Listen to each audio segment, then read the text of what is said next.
പുതിയ കാറുകളിൽ TGDI അല്ലെങ്കിൽ GDI എന്ന് കാണുമ്പോൾ അത് DI എന്ന് കണ്ടതോടുകൂടി ഡീസൽ വണ്ടികളാണെന്ന് കരുതിയിട്ടുണ്ടോ? എങ്കിൽ അതല്ല.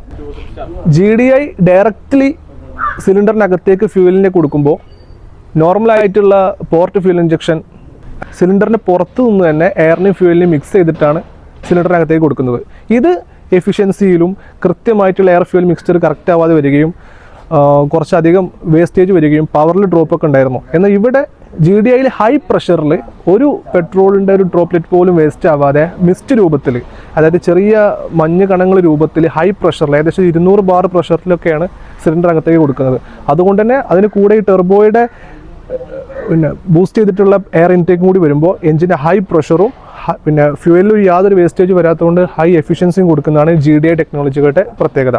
Hyundai, Kia, Volkswagen, Mahindra ഇവരുടെയൊക്കെ കാറിൽ GDI കറന്റ് റണ്ണിങ് ആണ്. ടാറ്റ റീസെൻ്റ് ആയിട്ട് കർവ് പെട്രോളിലൂടെ 1.2 GDI കൊണ്ടുവന്നു 3 സിലിണ്ടർ. ഇനി അതിൻ്റെ അടുത്ത് വരുന്ന ഹാരിയർ പെട്രോളിൽ 1.5 GDI വരുന്നുണ്ട്. അങ്ങനെ ഒരുപാട് ബ്രാൻഡുകൾ ഇനി GDI കൊണ്ട് മുന്നോട്ട് വരികയാണ്.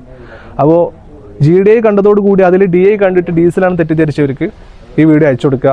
അതൊരിക്കലും ഡീസലല്ല, പെട്രോളിൽ തന്നെയുള്ള ഗ്യാസിന് ഡയറക്റ്റ് ഇഞ്ചക്ഷൻ അല്ലെങ്കിൽ പെട്രോൾ ഡയറക്റ്റ് ഇഞ്ചക്ഷൻ ആണിത്.